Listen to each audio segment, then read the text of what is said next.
ဒီရဲ့နာမည်လေးနဲ့လက်ရှိတက်ရောက်နေတဲ့အတန်းလေးကိုတစ်ချက်လုံးမိတ်ဆက်ပေးပါအောင်ရှင်ကျွန်တော်နာမည်ကမောင်ထွန်းမြောင်ဖြစ်ပါတယ်ကျွန်တော်က Technopark Engineering Training Center မှာသိပဲဘာသာရပ်ကိုထူးတက်ရောက်နေဖြစ်ပါတယ်လက်ရှိတက်ရောက်နေတဲ့အတန်းမှာရောကျောင်းကဘယ်လိုမျိုးသင်ကြားပေးနေလဲဆိုတာတစ်ချက်လောက် sharing လုပ်ပေးပါအောင်ရှင်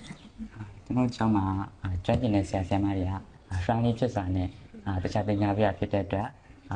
စာပိုင်းမှာစိတ်ပူစရာမလိုပါဘူးပြီးတော့ဆရာဆရာမတွေက practical လို့လည်းတခြားလုပ်ပေးရဖြစ်တဲ့အတွက်အခက်အခဲမရှိလုပ်နိုင်ပါတယ်ပြီးတော့ exam မှာဆိုရင်လည်းexam အတွက်ဆိုပြီးတော့ pre test ကိုလည်းမကြာခဏစစ်ပေးရဖြစ်တဲ့အတွက်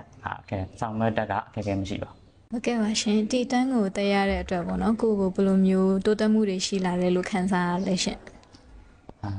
အစားတက်ဖြစ်တော့စီဗယ်ပါတရားကဘာမှမသိခဲ့ဘူးပေါ့နော်အခုနောက်ပိုင်းဒီကြောင်းတက်ပြီးရဲ့နောက်ပိုင်းမှာတော့စီဗယ်တန်းတွေကဘာတွေဆိုရရောဥပဒေကြတည်လာရဲ့ဒေါ်ရင်လည်းပုံမကောင်းမှပြန်ဆက်တက်လာတော့ပြီးတော့ဒါအပြင်မှာကျောင်းမှာဆိုရင်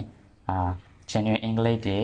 Engineer English တွေကိုသင်မိတာဖြစ်တဲ့အတွက် English စကားအပုံမူတိုတိတိတက်လာလို့ခံစားရပါတယ်ဟုတ်ကဲ့ပါရှင်ဒီတန်းအောင်မြင်ပြီးတော့လို့ရှင်ဟောလုပ်ငန်းခွင်မှုအတွက်ကိုယုံကြည်မှုရှိလားရှင်လုပ်ငန်းပိုင်းဝင်ဖို့အတွက်ကတော့ confirm အပြည့်ပါရှိပါတယ်ဘာလို့လဲဆိုရင်ဒီ developer ရပြီးသွားရင်3လ internship ဆင်းမှဖြစ်တဲ့အတွက်ကြောင့်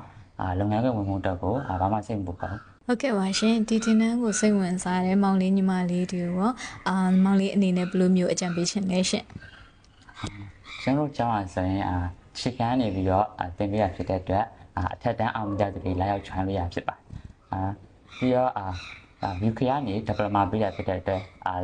future career တက်လဲစိတ်ကူးတော့လုံးဝမလိုပါဘူးဒါကြောင့်ကျွန်တော်တို့ကျောင်းလာရောက် join ဖို့ဖိတ်ခေါ်ပါတယ်